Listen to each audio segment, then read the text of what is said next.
nin walbo xaraga jecel marbay dani u xaydaaye xakamaha nin hayn jiray marbuu xarigga waayaaye xawaaruhu marbuu kaa diraa xerada kuu roonay xirfad iyo farsamo iyo intaad xeelad kala weydo intay daaqadaha kaa xidhaan xulufo kuu jeedo xamashada mar baa loo arkaa xoogga ugu weyne marbay xaaladuhu kaa dhigaan si aadan xiisayne xuja noololeedkiiyo intaad xigata taariikhda xog ogaal inaad tahay marbay kula xumaatahay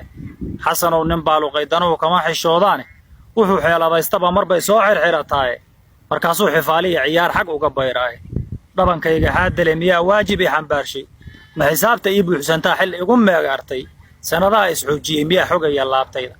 xor waxaan ahaan jiray wakhtigu xiran ma ii ooday ma xuduudo soo daahiraan maanta igu xoonsan xaqiiqada adduunyada miyaan xaadir ula dooday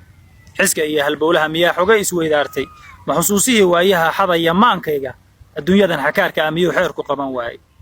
ilaahay xaqiisiiya ninkii haysta xariggiisa xal ma waayo goortay danuhu xagal ku oodaane wax kastoo xumaadaba rajuu kaga xijaabtaaye ninna xaashi kama mayri karo xugun ilaahaye